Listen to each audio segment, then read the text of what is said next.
My name is Kinsley Sinclair, and I was 34 years old the morning my family drove 3 hours to sell a ranch they had no idea I already owned. But this story really begins 9 years earlier, on my 25th birthday, with a phone call from my mother. She was calling to tell me they couldn't make it. Again. All my life I had been called the strong one. My sister Sloane was the one who needed everyone. She was the one they rushed to, protected, and made room for. And on that birthday, for the first time, I finally believed what they had been showing me for years. So I packed one bag, walked out, and never came back. What I did that morning and what happened during the 8 years I spent rebuilding a forgotten ranch 3 hours away from anyone who shared my last name is the part none of them ever expected. Welcome back to Calm Drama Stories, where ordinary people draw quiet lines, choose themselves, and end up exactly where they were meant to be. If this story found you tonight, maybe there's a reason for that. Leave a comment and subscribe so the next one can find you too. These days, my mornings begin at 4:30 before the sun comes up. The fence rails shine with frost, the air is sharp and still, and 40 horses are already waiting for me. I run a boarding and training operation out in the eastern hills. 200 acres, a rescue program on the back 40, and a waiting list 11 names long. People drive past the front sign and assume I was handed all of it. I wasn't. I built it with my own 2 hands, a borrowed truck, and the kind of stubbornness that makes people either respect you or keep their distance. Casey, my apprentice, is 19, and already better with a nervous yearling than I was at 30. She showed up that morning carrying 2 coffees and asking about a gelding who seemed uncomfortable after breakfast. I checked him over, walked him for a while, and told her he'd be just fine by noon. Then I reached for my grandfather's gloves, hanging from the post beside the tack room. Cracked brown leather, soft at the knuckles, worn down from years of work. I pulled them on the way I do every morning. They don't fit me right. I keep wearing them anyway. There's an entire life folded into that leather. And I'll get to that part, because 8 years before all of this, I didn't have land, horses, clients, or a name people trusted. I had a duffel bag, a quarter tank of gas, and my mother's voice still echoing in my ear. "You're the strong one," she had said, like it was some kind of compliment. I used to think being the strong one meant being loved differently. It took me years to understand it meant being expected to need less, accept less, ask for less, and somehow still be grateful. So let me take you back to the kitchen where I finally learned that lesson, the week of my 25th birthday, before I knew anything about property papers, horse training, or the difference between relatives and the people who actually show up. Back then, I lived in a rented room across town and worked at a feed and supply store, saving every spare dollar for a veterinary program. My family lived 3 exits up the highway, in the same house where I grew up. My mother, Sharon, ran that house like every small problem needed a full meeting, and somehow Sloane was always the center of it. My father, Wade, kept the peace by agreeing with whoever spoke last, and in our house that was almost always my mother. And Sloane, 2 years younger than me, had a special talent. She could take any ordinary Tuesday and turn it into a situation that required everyone's attention. A bad date became an emotional storm. A parking ticket became proof that the world was against her. A small inconvenience became something the whole family had to gather around and solve. I learned the rhythm of it when I was young, the way other people learn the weather. When the air in that kitchen got heavy, somebody's plans were about to be canceled, and they were never Sloane's. I brought it up once gently, the spring before everything changed. "It feels like there's only ever room for one of us," I said. My mother didn't even look up from the stove. "Sloane's more sensitive, honey. You know that." I did know that. I had heard it so many times it stopped sounding like a description and started sounding like a role I had been assigned before I was old enough to understand it. Sloane was delicate. I was capable. Sloane needed comfort. I could handle things. Sloane had feelings. I would be fine. Nobody ever asked whether I wanted to be fine. They simply decided I was, and then built the whole family around that idea. That spring, I told myself my next milestone would be different. I would pay for it myself. I would keep it small. I would make everything simple. I would give them no reason to choose anything else over me, and I truly believed that would be enough. It's almost funny now, how much I still believed in them that year. Almost. If you want to understand exactly what I was dealing with, picture my college graduation 2 years earlier, associate degree in animal science, first person in my family to finish anything beyond high school, and I had worked nights to make it happen. The ceremony started at 10 in the morning. At 9:15, Sloane had an episode in the parking lot, or at least she said she did. By the time everyone agreed she was okay, my family was gathered around her in the car, and I was walking across that stage alone, searching a crowd full of strangers for the faces that should have been there. They arrived for the last 10 minutes. My mother took a picture of Sloane recovering before she took a picture of me in my cap. I know because I saw it later that night in the family group chat. The chat was called Sinclair Fam. Technically, I was part of it. In reality, I was background noise. 41 messages about Sloane's scare, 2 about my degree, both were thumbs-up emojis. I muted the chat after that, but I didn't leave the chat. I want you to remember that because it matters later. I stayed in it, half listening, the way a person keeps touching an old bruise just to remind themselves it still hurts. People always ask why the overlooked one doesn't simply walk away sooner. Here's the honest answer. You keep waiting for the day they finally notice you. You convince yourself it's close. You collect tiny moments where it almost happened, and every almost keeps you tied to the hope that maybe next time will be different. By 25, I had a long list of almosts. What I didn't know was that I was only 2 weeks away from the moment that would finally set me free, so I planned my 25th birthday carefully. I kept it simple, almost careful enough not to give anyone a reason to disappoint me. I booked a back room at a steakhouse in town. 8 seats, a small table.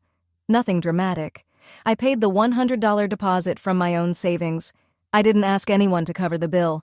I didn't ask anyone to organize anything. All I asked was for them to show up on Saturday at 7.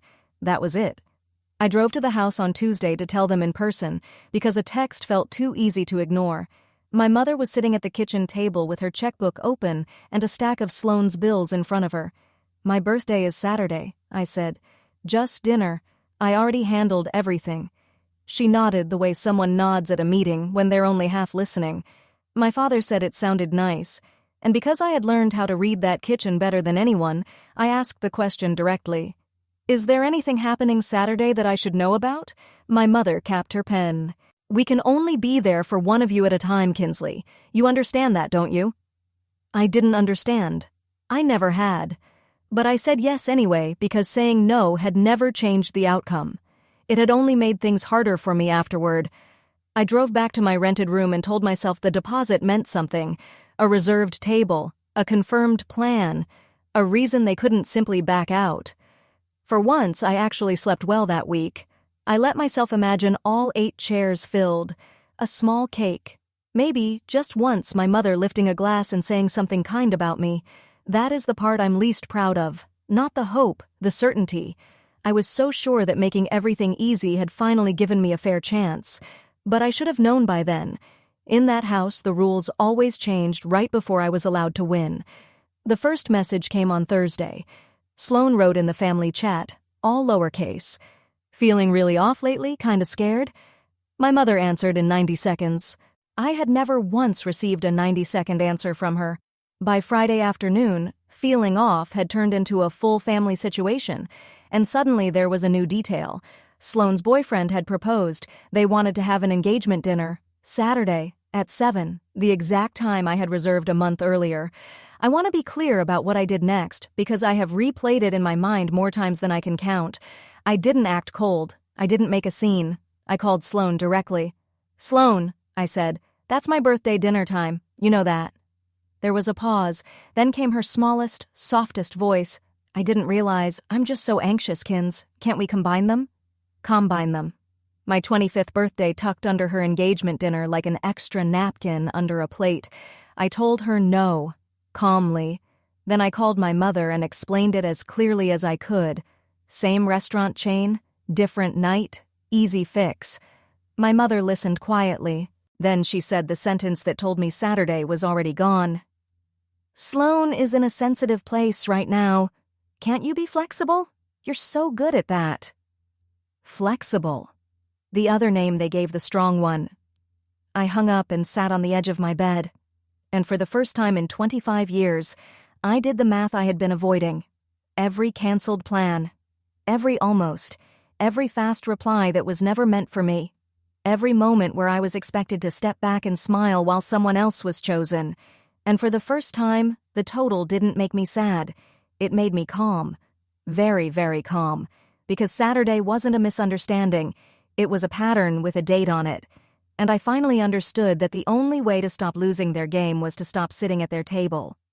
The official call came Saturday at noon, 7 hours before my reservation. My mother's voice was warm, gentle, and rehearsed.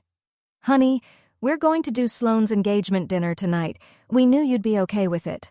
We'll celebrate you another time. I promise." Another time. The promise that never comes with a date.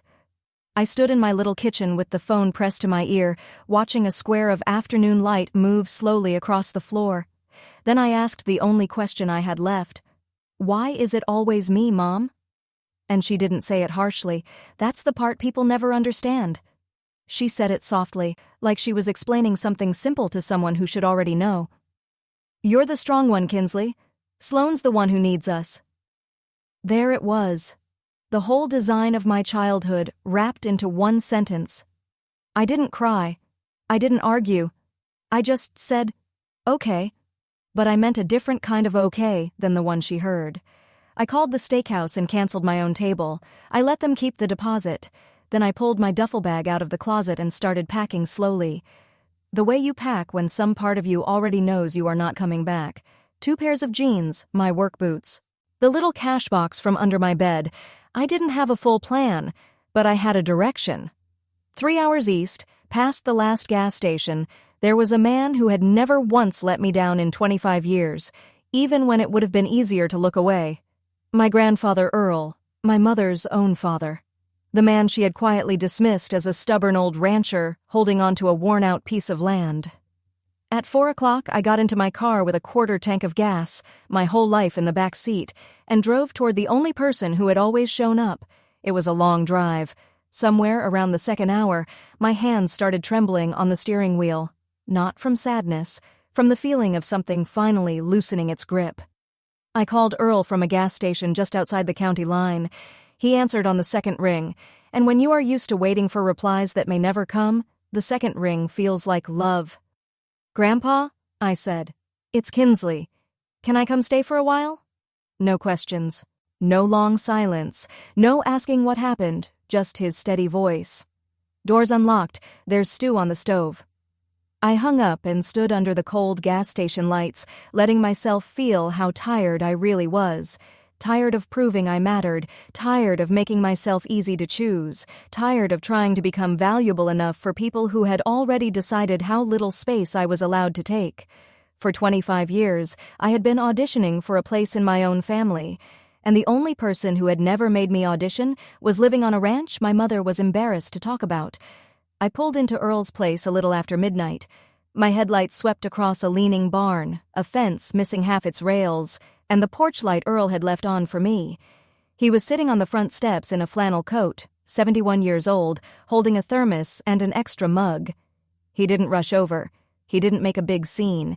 He just patted the step beside him and said, "Rough birthday," and something about how simple it was opened me up completely. I sat down beside him and told him everything. The deposit, the engagement dinner, the 11 words my mother had said. He listened the whole way through without interrupting once, which felt like its own kind of miracle. When I finally finished, he stayed quiet for a long moment, looking out at the dark shapes of the horses in the field. Then he said something I wouldn't fully understand for years. Sharon learned the wrong lesson a long time ago. Then he looked toward the pasture and added, "But the land doesn't care who your mother chooses. Land only cares who works it." I had no idea then that he was already telling me everything. The next morning, I woke to the smell of coffee and the sound of a man who had clearly been awake for 3 hours pretending he had just gotten up. In daylight, Earl's ranch looked worse than it had at midnight. 80 acres he could no longer manage alone. 6 aging horses. A barn with a bad roof, fences so worn down that one strong wind could have finished the job. He had been holding the place together with pride, habit, and sheer stubbornness, refusing to sell, refusing to ask Sharon for help. Not that she would have offered much without making him pay for it one way or another. Over eggs, he laid it out like a business deal instead of a favor, which is the only reason I could accept it. "I've got land and no body to work it," he said. "You've got a body and no land. Seems simple enough." Then he stood, walked to a hook by the door, and tossed me a pair of work gloves, cracked brown leather, soft at the knuckles, 2 sizes too big. "These were my father's," he said. "They'll fit when you've earned them." I thought he was speaking in symbols. I pulled them on anyway and went outside to fix a fence I had no idea how to fix. By noon, my hands were rubbed raw inside that old leather. That first week nearly wore me down. I had never built anything in my life except a savings account, but something happens when you work land. It doesn't flatter you, it doesn't ignore you, and it doesn't lie. A post you set right stays standing, a horse you feed comes back to the gate. For the first time in my life, effort and reward stood in a straight line. No one stepped in between to redirect the credit. No one turned my work into someone else's story. I called no one. I didn't tell my family where I had gone. And in the quiet left by all those unsent messages, I slowly started to hear my own thoughts for the first time. June arrived in March, inside a stock trailer that smelled like she had been forgotten. A neighbor had found her standing in a foreclosed lot. She was a bay mare, so thin you could see every hard line of her body. Her hips were sharp, her ribs stood out. Her eyes looked empty, like she had stopped expecting anything good from people. Nobody wanted her. The vet gave us a number for what it might cost to bring her back and said gently, "Honestly, there's no guarantee." Earl looked at me. I looked at the mare. "We can't afford her," I said. "We can't afford to leave her either," he answered. Then he walked off to get the halter. I named her June because that was the month I figured she would either turn the corner or tell us she couldn't. I learned more about patience from that mare than I ever learned from any person. You can't rush a horse that has been neglected. Feed her too much too fast, and even kindness can become dangerous. Her body was too worn down to handle the very thing it needed. So you go slowly. Small meals, 6 times a day. For months. You earn trust 1 ounce at a time.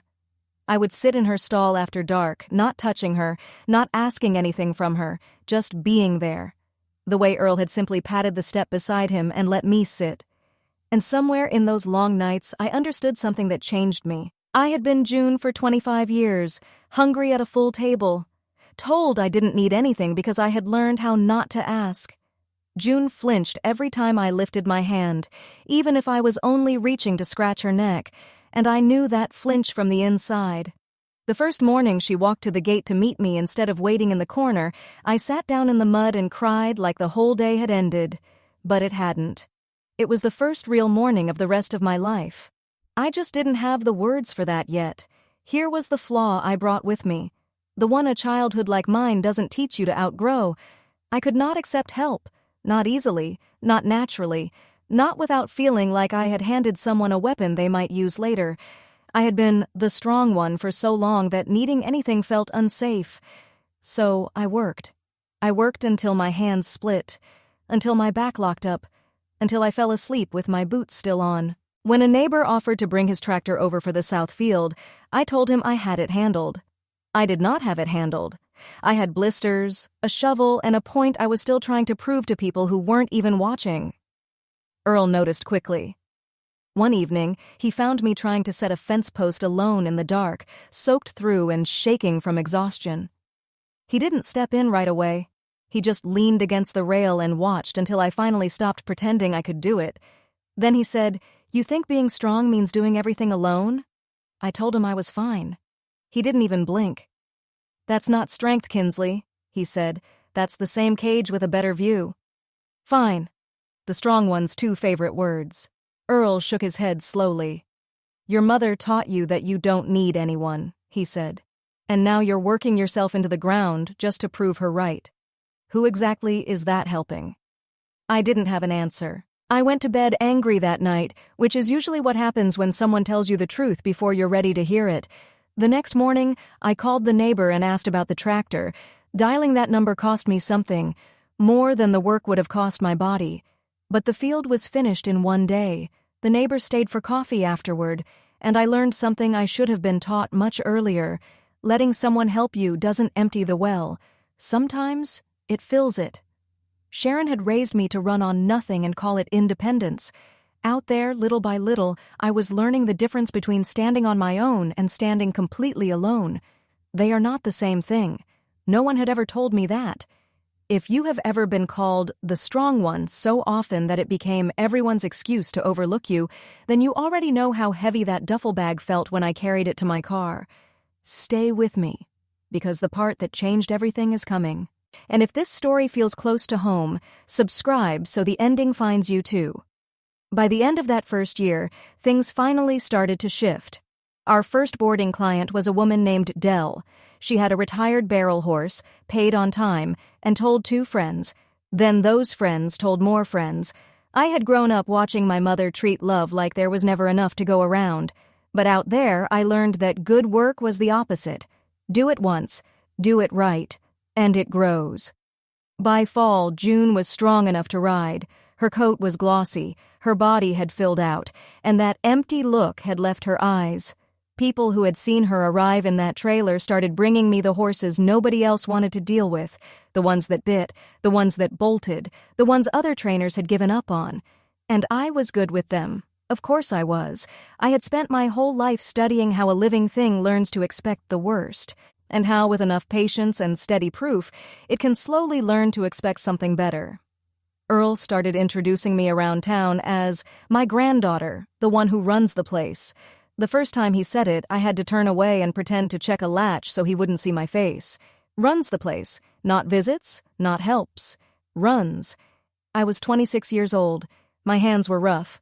Most nights I was tired all the way down to my bones, and I was happier than I had ever been in my mother's house. The horses didn't care if I was delicate. The fences didn't care who the favorite was. Out there, for the first time, I got exactly what I earned. No more, no less. And it turned out that was all I had ever wanted. The first call from home came 18 months after I left, not because they were looking for me, because they needed something from me. My mother's number lit up my phone one Sunday while I was tending to the yearlings, and for a moment I almost let it ring. But I answered, because 18 months is just long enough for hope to start growing back like a weed. "Kinsley," she said, warm as a salesperson, "we've missed you." Then, before I could even respond, came the reason for the call. Sloane was behind on a car payment. The wedding had fallen apart. Her fiancé was gone. She was struggling. And could I maybe send something to help my sister get back on her feet? I stood in the barn aisle, holding supplies in one hand, waiting for the old pull to come back. That old feeling that used to make me empty my account for people who would not even save me a seat, but it didn't come. Something inside me had healed over while I wasn't paying attention. "How did you get my number?" I asked. "Because I had changed it." There was a pause. "Sloane found you online. The ranch has a website now." So that was what I was to them, not a daughter they had lost, a resource they had located. I told my mother I wasn't able to help. It was a lie, and I felt no guilt about it. Then I asked her not to call again about money. Her tone changed quickly. The warmth disappeared. "After everything this family did for you?" I hung up before she could finish a sentence I had already heard too many times.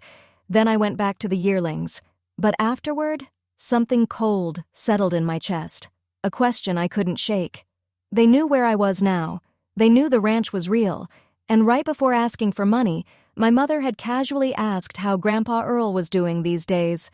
The text from my cousin Maddie came on a Tuesday in early spring, a little over 2 years after I had left.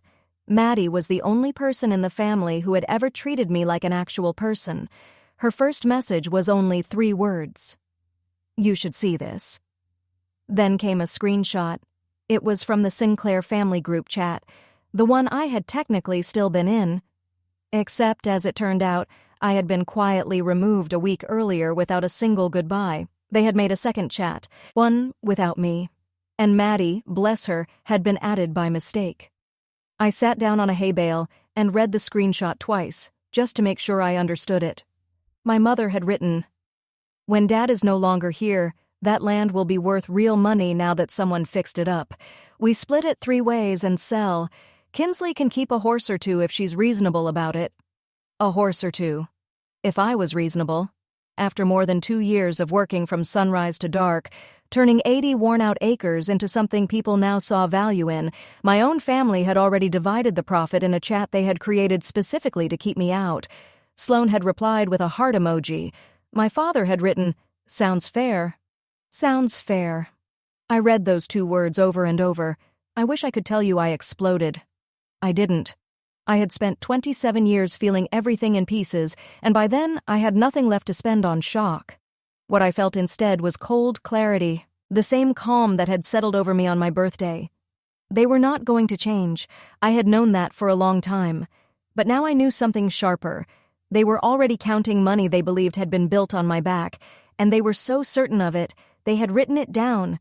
I saved Maddie's screenshot, then saved a copy of my own, and went to find my grandfather. I found Earl in the tack room oiling a bridle.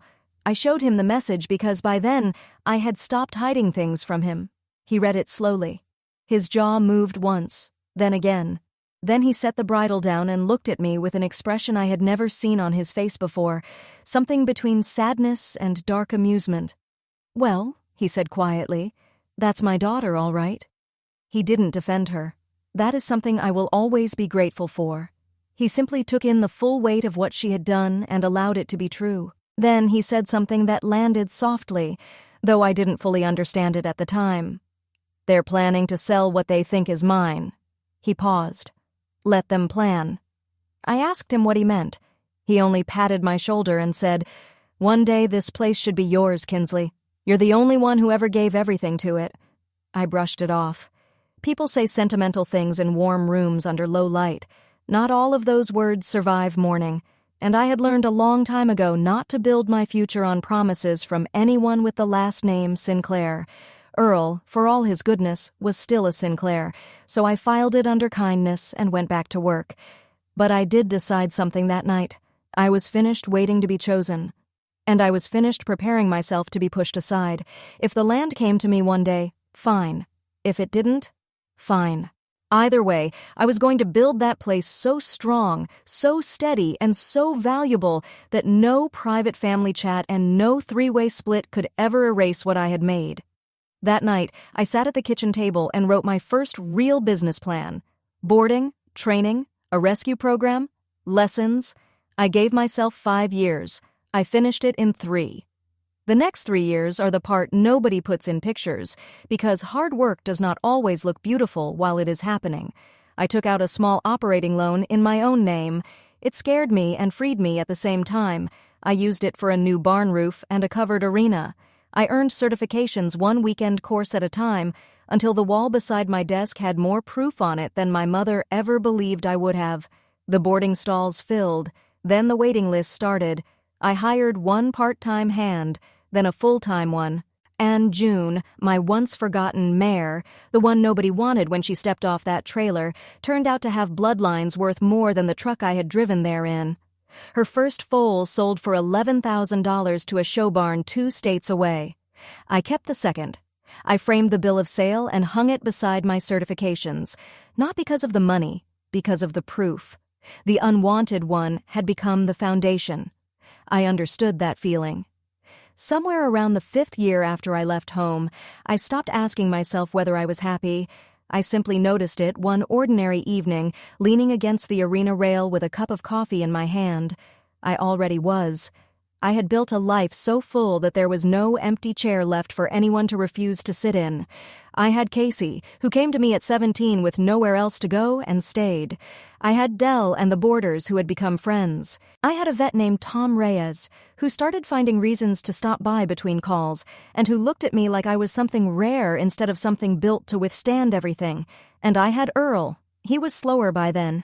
Most days, he supervised from a folding chair in the shade. But he was still there every morning. Still calling me the woman who ran the place. I thought we had years left like that. I was wrong about the timeline. You usually are with the people you quietly believe will outlast the work. The first sign came on a cold morning in the 7th year when Earl could not get up from his chair. It was his heart. The doctors used careful words, but the meaning was clear. This was a warning, and the next one could be much more serious. He came home from the hospital on a Thursday, smaller in the chair than he had been on Monday. I rearranged the entire operation so I could stay close to the house. What I did not expect was how quickly the news traveled. 3 days after Earl came home, my mother called. Not me at first. She called the hospital, then the neighbors, then finally, me. She was fishing for details under a thin layer of concern. "We just want to be there for Dad," she said. We. The same we that had not driven 3 hours in 7 years. Suddenly, the family that had written Sounds Fair about selling his land could not wait to stand near his bedside. I was not naive. I knew what the visit was really about. It was not Earl's heart, it was Earl's estate. A sick man on valuable land looks very different to people who once called him stubborn. And my mother had always known the price of everything. I told her she could come. I want you to understand why. It was not weakness. It was because Earl, sitting propped up in his chair, had heard me on the phone and said one quiet thing. "Let them come, Kinsley. Let them show their whole hand. People are easier to deal with once you've seen all their cards." So I set a date. I made up the guest rooms. And on the morning they were due to arrive, I stood at the kitchen window watching the long gravel drive, my grandfather's gloves on my hands. For a moment, I felt that old childhood tension crawl back into my shoulders. Then I made myself let it go. This was not their house anymore. It was mine to welcome them into, and I had finally learned the difference. They arrived in my mother's spotless sedan, all 3 of them, and the first thing Sharon did when she stepped out was look at the land, not at the house where her father was resting. The land. I watched her take it all in, the new arena, the full barn, the trucks and trailers with the ranch logo on the doors. Her eyes moved across 200 acres of restored value, and I could almost see her doing the math in her head, recalculating the split in real time. Sloane got out next, 32 now, but still moving through the world like it owed her a soft place to land. She came toward me with open arms. "Kinsley, look at you, all rugged now." She hugged me. I let her. My father got out last. He stayed near the car, then gave me a small nod that tried to be an apology, but did not have enough backbone to become one. They went inside to see Earl, and for about 20 minutes, they performed concern beautifully. Then the questions began. Soft, careful, like someone testing a locked door. How much land was there exactly? Was the business making real money? Had Dad updated any paperwork recently? You know, with his health and everything. Sharon asked all of it in the voice people use when they want to sound tender. And Earl, propped up against his pillows, answered every question with the same 2 words. "Ask Kinsley." It drove her quietly out of her mind. She had come to measure an inheritance, and every road kept leading back to the daughter she had thrown aside. At dinner, she tried a new approach. "We've all been so worried about you out here alone, sweetheart." Alone. As if she could not see the life I had built right through the kitchen window. I only smiled, passed the potatoes, and said, "I've never felt less alone." And under the table, with my hands folded in my lap, I noticed how steady they were. No trembling, no bracing. For the first time in my life, I sat at a table with my family and did not wait for the floor to fall out from under me. They left after 2 days. They had learned nothing definite and assumed everything. Here is what they assumed. They assumed the land was Earl's. They assumed that when his time came, it would pass through his will. 3 ways. Just like my mother had already divided it in a private chat.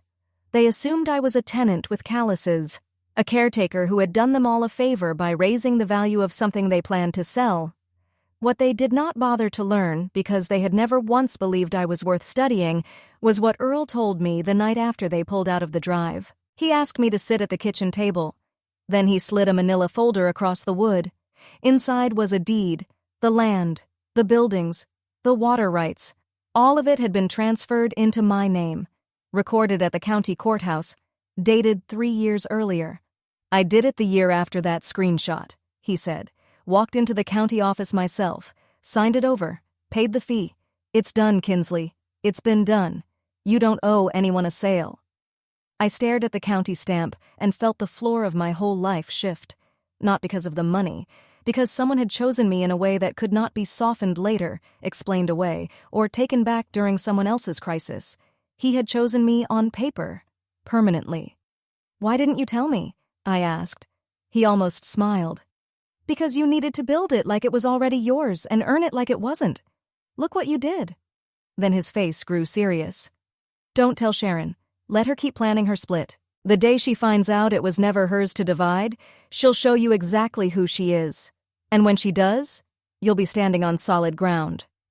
I put the folder in the safe. I did not say a word to anyone. And then I went back to work on land that, as it turned out, had been mine all along. Before the difficult part, I want you to notice something. I never raised my voice through any of this. Not once. That is not weakness. That is what happens when a woman finally stops auditioning for love. If that means something to you, leave a comment with one boundary you wish you had set sooner. I read every one of them. Now comes the difficult part. As Earl's health began to fade that spring, Sloane made her move, and she used the same old playbook. She started calling Earl directly, sweet, tearful, always with a new emergency. She was losing her place, she said. She had nowhere to go. Couldn't her dear grandfather help her? Maybe just a little something now. Maybe a mention in his will, just so she would know she mattered to him. I only found out because Earl told me, shaking his head over his coffee. "Your sister thinks I'm getting foolish," he said. He had told her no, plain and simple. That same word that had never seemed available to me as a child was, apparently, perfectly available once an old man decided to use it. Sloane pushed harder. The calls came every day. Then Sharon joined in, dressing it up as family unity. She suggested Earl should do right by all his grandchildren while he still had the chance. They had no idea the deed had already been recorded. They were campaigning in a race that had ended years earlier. Earl let them keep going, just like he had told me to. Let them show their whole hand. But it took something out of him. I would watch him hang up the phone, tired and pale, and every part of me wanted to step in. He would only pat my hand and say, "Soon, Kinsley, let them write it all down." And they did. Texts, voicemails, message after message, a paper trail of entitlement. They were too sure of themselves to be careful. They thought they were closing in. Really, they were only proving the truth. Earl's health changed over 6 weeks. That is how strong men sometimes go. They hold steady for so long that you convince yourself they always will. And then, suddenly, the ground shifts. I moved a bed into the front room so he could see the horses through the window. I cut my client load in half, and I learned the quiet tasks you learn when someone you love is nearing the end of their road. I will not dress it up. I will not make it dramatic. It was hard, it was sacred, and most of it was quiet. Tom came by most evenings after work and sat with us. He never once made it about himself. Casey took over the morning chores without being asked. The life I had built, the one my family thought made me selfish for leaving them, turned out to be the very net that held all of us up when it mattered. Earl slept more during those final weeks, but he still had good hours, and in one of them, he asked me to help him out to the fence line one more time. I walked him slowly. His arm felt thin through the flannel. We made it to the rail where the gloves hung on the post. The cracked brown leather gloves, his father's gloves, the ones he had told me would fit when I had earned them. He took them down and pressed them into my hands.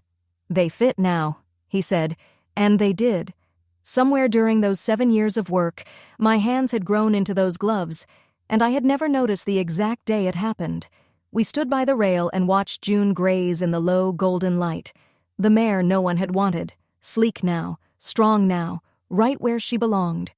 Earl did not make a speech. He did not try to turn the moment into something grand. He simply squeezed my shoulder once and said, "Good work, kid." 3 words. And still, somehow, the richest thing anyone had ever handed me. 9 days later, Earl slipped away in his sleep, with the window open and the horses calling at dawn. I laid my grandfather to rest on a clear Saturday in the little cemetery behind the country church he had attended for 60 years. Half the county came. Boarders, neighbors, the vet, the feed store owner, ranchers he had helped and never once bragged about. The man my mother had dismissed as a failure had a line of trucks parked a 1/4 mile down the road. My family came too, of course. They wore black, they dabbed their eyes, they accepted sympathy they had not earned, and I watched my mother move through her own father's service like she was working a room. Sloane cried loudly and beautifully, the way she did most things, and people who did not know the full story gathered around to comfort her. I stood by the graveside in my grandfather's gloves, dry-eyed, not because I did not love him, because I had already done my grieving in the front room over 6 honest weeks. I had nothing left to perform. After the service, during the reception in the church hall, my mother found me beside the coffee urn. She squeezed my arm and lowered her voice into the tone she used when she wanted something handled her way. "We should all sit down soon, honey," she said. "About Dad's affairs, the land, the house. We'll need to settle everything fairly as a family." There it was.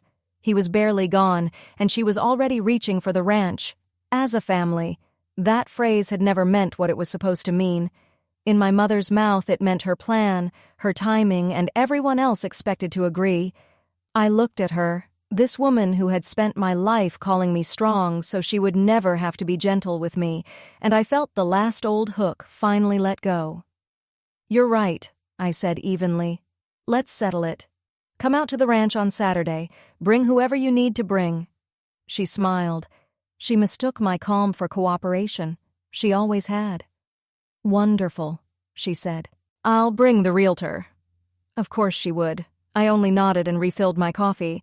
Saturday it was. She called twice that week to coordinate, and every call told me more about the plan she believed was already hers. She had already spoken with a realtor, a brisk woman named Paula who specialized in agricultural acreage. She had already gotten a rough valuation, based on what she had seen from the road and whatever she thought she understood. $2 million, give or take, for the land and the operation as a working business. She had already decided how it would be divided, a third to her, a third to Sloane, a third to my father, which, knowing my father, really meant another third under my mother's control. And for me, the daughter who had built every dollar of that value, she had prepared what she clearly believed was a generous offer. "You can keep your personal horses, of course," she said over the phone. "And we'll make sure you get the first chance to rent the place from the new owners. Family helps family." Family helps family. I had to set the phone down and breathe, not because I was angry, because the confidence of her imagination was almost breathtaking. She had canceled my birthday because I was supposedly the strong one who did not need anything. Now she was preparing to push me out of the life I had built, and somehow presenting it as kindness, and she could not imagine a world where it was not already hers to give away. "We can only show up for one of you," she had told me when I was 25. At 34, she was about to learn what that kind of math costs in the end. All I said was, "See you Saturday, Mom." I did not warn her. I did not brag. Earl had taught me better than that. You do not announce the truth before people are ready to reveal themselves. You let them bring their own assumptions into the daylight. Then you simply show them the proof. On Saturday, my mother was bringing a realtor to sell land that already belonged to me, and I let her. I spent that week deciding exactly how I wanted Saturday to unfold, because for once in my life, I held all the cards, and I wanted to play them with grace. Not bitterness. I could have met her at the front gate with the deed in my hand. I could have watched her face change right there in the gravel. But that was not what I wanted. I wanted the truth to land in daylight, in front of the people whose opinions she actually cared about. I wanted there to be no space for her to rewrite the story later and make herself the wounded one. So I made it a gathering. I called Earl's estate attorney, a soft-spoken man named Harlan, who had helped record the deed 3 years earlier. I asked him to come on Saturday and bring a certified copy. I invited a few boarders and neighbors who had been at the service, calling it a small memorial lunch for Earl at the place he loved. And it truly was that, too. Tom would be there. Casey would be there. June would be in the near pasture, visible from the porch, living proof of what this place had become. I was not setting a trap. I was creating a room where the truth could not be twisted because too many honest people would be standing in it. My strength was never going to be shouting. It was never going to be cruelty. My mother had spent 34 years using guilt, pressure, and the soft question of who needed more. I was not going to answer her with the same tools. I was going to answer her with a county stamp and a room full of witnesses. and I was going to do it without raising my voice once. That was the whole point. Not to hurt her, not to humiliate her, just to stand, finally, on ground she could not take from me, and let the truth speak for itself. Saturday came clear and bright. I put on Earl's gloves out of habit. Then I took them off and set them on the post where he would have wanted them. They arrived at 11. My mother had dressed like she was attending a closing. She came up the drive in heels that sank slightly into the gravel. Paula, the realtor, followed with a leather folio tucked under one arm. Sloan and my father trailed behind them. The memorial lunch was already underway on the wide porch and front lawn. Dell was there, 3 other boarders, 2 neighbors who had known Earl for 40 years, and Harlan, the attorney, stood quietly in a gray suit, looking to anyone else like just another mourner. Tom stood near the steps. Casey leaned against the rail. June grazed 40 feet away in the near pasture, dark and sleek and impossible to miss. My mother looked around with the satisfaction of a woman touring something she believed she was about to turn into money. She had not come to grieve. She had come to take inventory. After a respectable 10 minutes of accepting sympathy, my mother tapped a fork against a glass on my porch at my grandfather's memorial lunch and called for everyone's attention like she was hosting an event. "I just want to thank you all for loving my father," she began, warm and practiced. This land meant everything to him, and I know he would want it cared for properly now that he's gone. She let the words settle. Then she delivered the sentence she had driven 3 hours to say. "So our family has decided to sell the ranch to good people who will honor his legacy. Paula here will be handling everything. And don't worry about Kinsley. She'll be taken care of." She actually placed one hand on Paula's shoulder, presenting the realtor like she was offering everyone a solution. A quiet murmur moved across the porch. Confusion, mostly, because every person standing there knew whose ranch this was, even if Sharon didn't. I saw Dell's eyebrows lift. I saw one of the neighbors glance at me. My mother mistook the silence for admiration and kept going. She talked about the valuation, the timeline, the fair 3-way split, and I let her. I let her say every word all the way to the end in front of every witness. Then, when she finally turned to me with a gentle smile and said, "Isn't that right, sweetheart?" I set down my coffee and stepped forward. "Actually, Mom," I said. My voice came out even and clear, carrying farther across the quiet lawn than I expected. "The ranch isn't yours to sell." She gave a small social laugh for the crowd. "Honey, this isn't the time. We'll handle the paperwork privately." "We can handle it right now," I said. "Harlan." The man in the gray suit stepped forward, and I watched my mother's face change as she realized the quiet mourner she had ignored was holding a folder of his own. "I'm Harlan Pratt," he said. "I was Earl's attorney for 20 years. He opened the folder and lifted a single page with a county seal stamped at the bottom in red. "This is a certified copy of the recorded deed for this property. Earl Sinclair transferred full ownership of the land, the buildings, and all water and mineral rights to Kinsley Sinclair." He paused. 3 years ago. It has been hers, free and clear since then. There is nothing in the estate to sell. There is nothing to divide." The silence that followed felt almost solid. Paula, the realtor, very slowly closed her leather folio. My father's mouth opened, then closed again. And my mother's face did something I had never seen it do in 34 years. It slipped. The polished expression fell away all at once, and underneath it was something raw, startled, and almost afraid. "That's not possible," she said. "He wasn't thinking clearly. He was unwell. You pressured him." "He recorded it 3 years ago," Harlan said calmly. "He drove to the county office himself. He understood exactly what he was doing." I looked at my mother, and I did not feel the victory I thought I might feel. I felt something quieter, something final. I felt the whole structure of my childhood come down in public, in daylight, in front of witnesses, exactly as I had planned. And still there was no joy in it, only a clean ending. In the pasture, June lifted her head at the rise in voices. Then she lowered it again and went back to grazing, unbothered. The mare nobody had wanted, standing on land nobody could sell out from under her. I let the truth sit in the air for another moment. Then I said the words I had waited 9 years to say, and I said them softly, because the softest words often land the deepest. You always said you could only show up for one of us. Grandpa showed up for me on paper, permanently. Try canceling that. That was when they came apart. All three of them.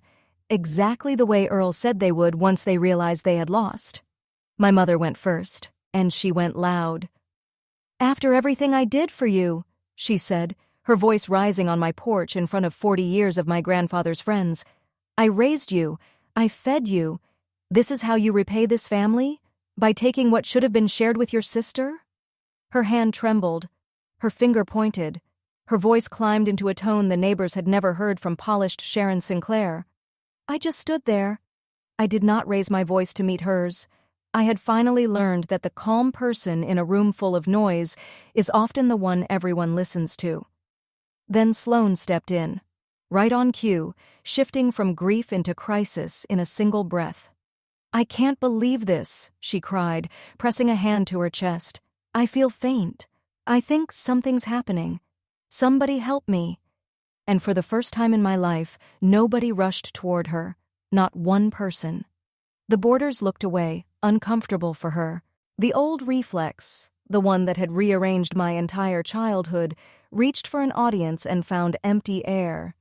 Then came my father, my quiet father, the man who had spent his life keeping peace by letting me carry the cost. He did the saddest thing of all.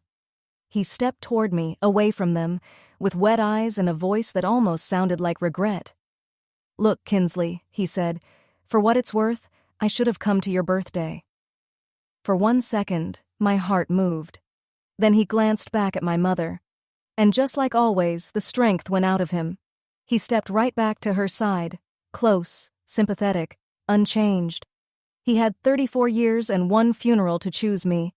And even now, with the truth standing right in front of him, he chose her in the space of 1 backward glance. That told me more than any deed ever could. My mother kept talking about lawyers, challenges, and how she would fight it.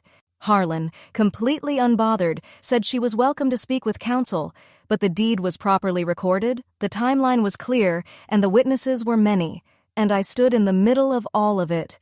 The strong one was finally standing strong on her own terms, and for the first time there was nothing inside me that needed to react. So I waited. I waited until they ran out of noise, because noise always fades when no one feeds it. When the porch finally went quiet, I spoke again, softly, and somehow that made everyone listen harder. "I'm not going to fight you in court," I said.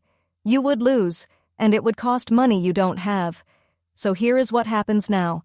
You are going to get in your car, drive the 3 hours back home, and you are not going to contact this ranch again." My mother opened her mouth.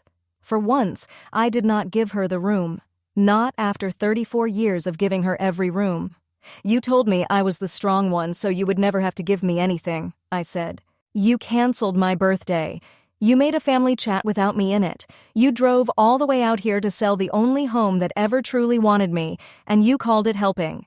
I looked at the 3 of them, then at the realtor, then at the people who had actually loved my grandfather. "You taught me that family is whoever shows up," I said. "None of you ever did, so I built one." Then I lifted one hand calmly toward the long gravel drive. "The gate is this way." And I walked them to it myself, the whole length of the drive. Past the new barn, past the full stalls, past the mare nobody had wanted, my boots steady on ground that belonged to me. I did not slam anything. I did not need to. I opened the gate and stood beside it. And I waited. They left the way people leave when they have lost but cannot admit it. The engine sounded too loud, the gravel kicked up behind them, and not one of them looked back. Paula, the realtor, drove out first, clearly uncomfortable. She gave me a small apologetic nod as she passed, and I appreciated it more than she probably knew. Then came my mother's spotless sedan. Sloane was already in the back seat on her phone, searching for the next place to place her feelings. My father sat in the passenger seat, staring straight ahead at a road that led back to the same small house, the same small patterns, and the same life I had finally escaped. I stood at the open gate and watched the car shrink down the drive, turn onto the county road, and disappear into the heat. I did not feel like crying. I did not feel like celebrating. I only felt the quiet return, the good quiet, the kind I had driven 3 hours and worked 9 years to earn. Behind me, June lifted her head and gave a low nicker, the way she did when she wanted me back at the rail, so I closed the gate, slid the bolt into place, and turned around to walk back toward my life. There was lunch to finish, there were horses to feed, there was a whole afternoon of being free. That was a little over a year ago. My mother had an attorney send one letter about challenging the deed. Harlan sent one response back. We never heard from them again. Sloan called once, 6 months later. Not to apologize, to ask for money. Some people always return to the same door, hoping the lock has changed. I told her no, kindly. Then I hung up, and afterward I felt nothing except the quiet surprise of how light a clean no can be. I have not spoken to my parents since the day at the gate. I do not expect to. Some doors have to close so the rest of the house can finally get warm. The ranch is thriving. The waiting list is 14 names long now. Casey is 20 and running her own training clients. Last month, I handed her a brand new pair of work gloves. Stiff, pale, not broken in yet. I told her, they'll fit when you've earned them. She looked at me like she did not fully understand. Not yet. But she will. Tom and I got married in the spring beside the arena, with the boarders, the neighbors, and the horses watching over the rail. It was small, honest, peaceful, and nobody needed to become the center of attention. June had her third foal in April, a long-legged filly I am keeping because some bloodlines are worth protecting once you understand their value, and Earl's gloves still hang on the post beside the tack room. I wear them every morning, cracked brown leather, soft at the knuckles, his father's before him, then his, now mine, and they fit perfectly. They have for years. I just never noticed the exact day it happened, the same way I never noticed the exact day I stopped waiting for a phone call from people who were never going to show up. Here is the only thing I know for sure now. Blood made us relatives, but it never once made us family. And the day I stopped begging relatives to act like family was the day I finally had room for the people who simply showed up. That is my story. One canceled birthday, 9 years of work, and one gate I finally got to close on my own terms. If someone in your life keeps calling you the strong one so they can leave you out, let this be the reminder you needed. You are allowed to build a table of your own. Share this with someone who needs to hear it. Leave a comment, subscribe, and I'll see you in the next story.